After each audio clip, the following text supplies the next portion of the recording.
Hello everyone, welcome to my channel. Today's video will look at Benedict Anderson's Imagined Communities in detail. Benedict Anderson was an Anglo-Irish political scientist and historian who is best known for his 1983 book Imagined Communities, in which he explores the origins of nationalism. In this book, he describes the major factors that contributed to the emergence of nationalism in the world in the past 3 centuries. So, Anderson defines a nation as an imagined political community, which is also the title of the book.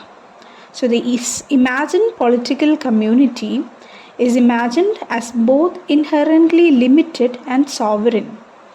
Anderson's position is that any community that is so large that its members do not know each other on a face-to-face basis must be imagined to some extent.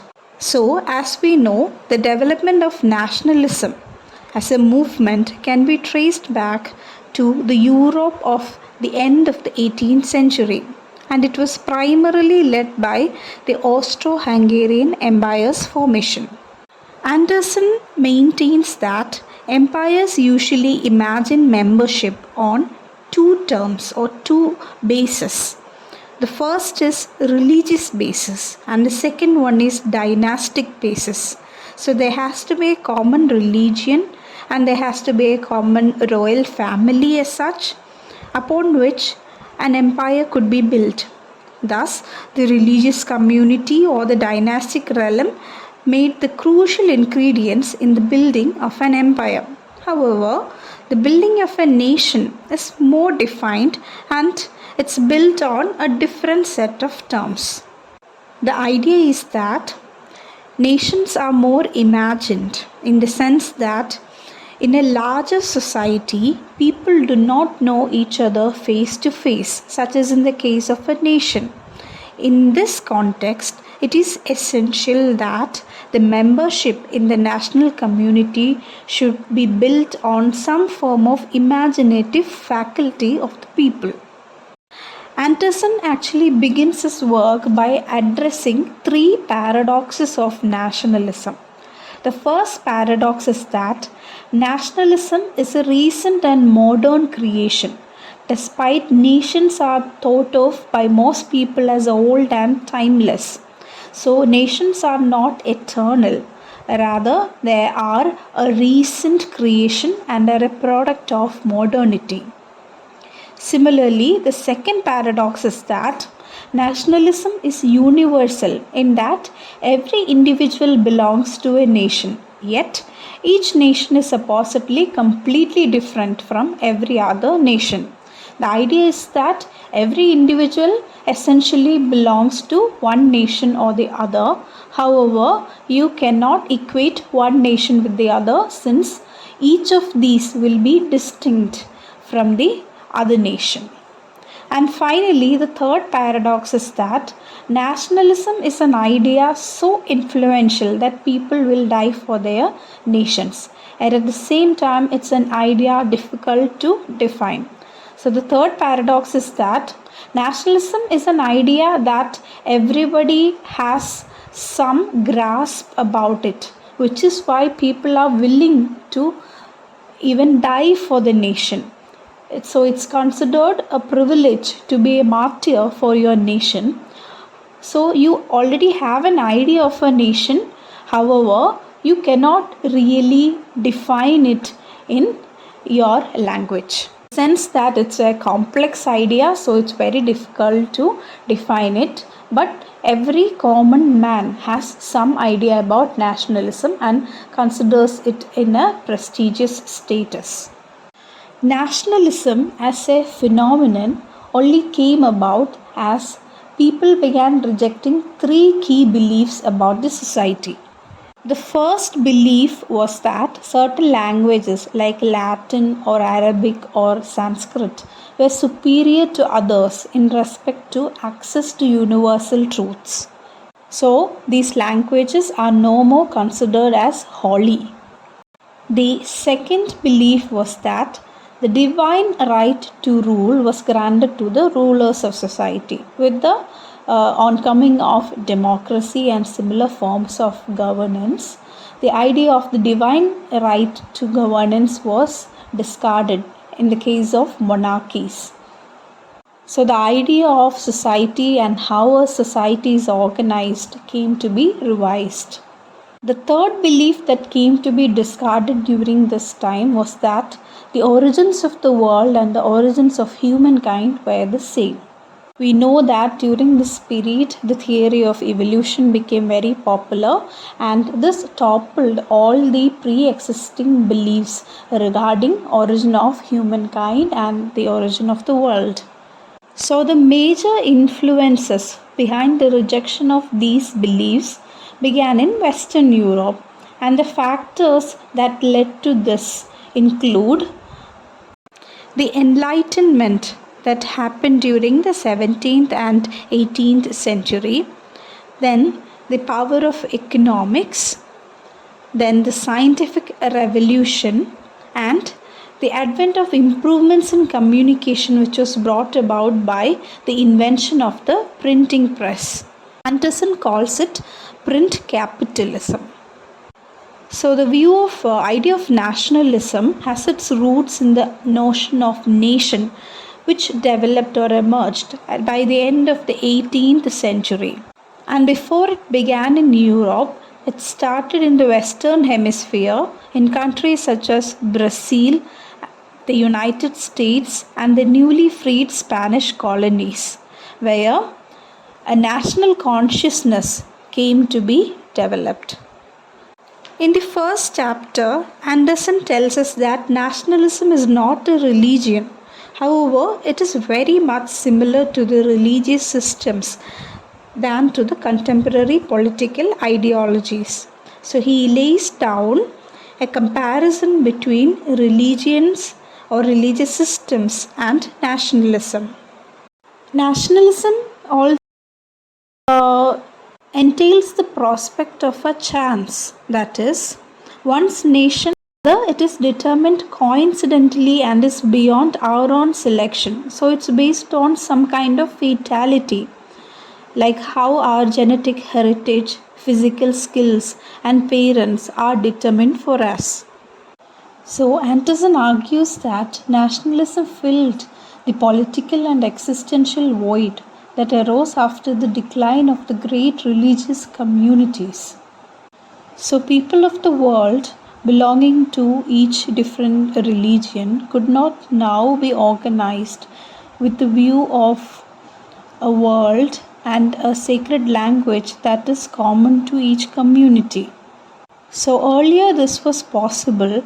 Grand empires could be formed on the basis of religious identities, and these religious communities would be organized into smaller political units where kings ruled over the different populations with the blessing of the god or with the blessing of the religious representative on earth.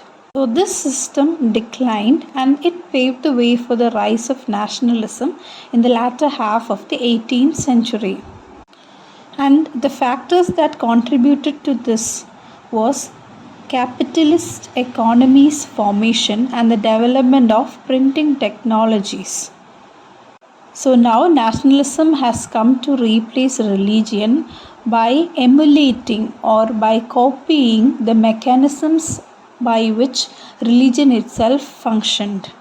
So the nation is now a secular religion of the world, and one of the reasons for the spread and persistence of nationalism, according to Anderson, is to be found in the existential dimension of nationalism. So generally, human life is troubled by the uncertainty, adversity, and the finitude of life that humans are normally burdened in their thoughts with. Earlier, the religions offered a route to alleviate the pressure of such uncertainties and troubles through the guarantees of a cosmological order and the promise of an afterlife that could be secured through your faith and deeds. However, the gradual collapse of these religious systems Then the onset of secularization and the spread of enlightenment led to the opening of an existential void. So now nationalism arrived and acted like a religion, inscribing the individual within a larger historical and social context that transcended its individual members. So, nationalism now, by placing you in a vast historical and social context, gives your life more meaning and purpose. So, it became a secular substitute for religion. So, this is why Anderson maintains that nationalism gains so much of an appeal in the age of globalization. Even amidst globalization, this power that nationalism wields has helped it to subsist and gain more attraction in the world. So, while living in a world that is riddled with more uncertainty and unmanageability of life, that is especially aggravated in the context of globalization, nationalism guarantees you certain meaning and continuity in life, which makes it more attractive and promising. Any other ideology or contemporary ways of thought rarely attempted to question anything answerable by science. So, anything that cannot be answered by science is rarely attempted to be understood by any of the contemporary ideologies such as Marxism or liberalism. These people rarely talk about death or life's purpose, whereas nationalism becomes a viable substitute exactly by working on this angle. One of the most fascinating symbols of nationalism are the cenotaphs, which are monuments built to honor people whose remains are placed elsewhere, or if their remains cannot be recovered. It is an empty tomb. So you have monuments that are dedicated to unknown soldiers celebrating their martyrdom by dying for the cause of nations or nationalism. So in these monuments dedicated to unknown soldiers, this anonymity is what grants them their significance. Since they remain nameless, they form something bigger than themselves, symbolizing their sacrifice when they died for their nation. Here, the individual is dying for a cause that is bigger than himself or herself. This gives meaning and purpose to their life and even to their death. So, here too, you can see that nationalist views and religious world views are similar. So, the greater purpose for life and the continuity that is being bestowed upon life and death. There is a continuity before and after death, or between life and death, because there is a significance to dying for your nation. So, this is a factor that is mutual to both nationalism and religion. We know that in Christianity or Islam or Buddhism or any other religion, they ultimately tap into human instincts and promote the view that life bears a significance. It could be in the form of karma or afterlife or a resurrection. So there is an affirmation of a form of continuity, and this connects the dead, the unborn, and the living in an everlasting chain of immortality and regeneration.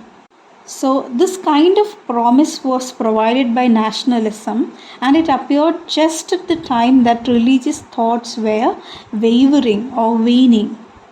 As mentioned, it was because of the influence of scientific developments, because of the popularity of enlightenment or the primacy given to human reasoning, which led to the emptiness at the core of contemporary life.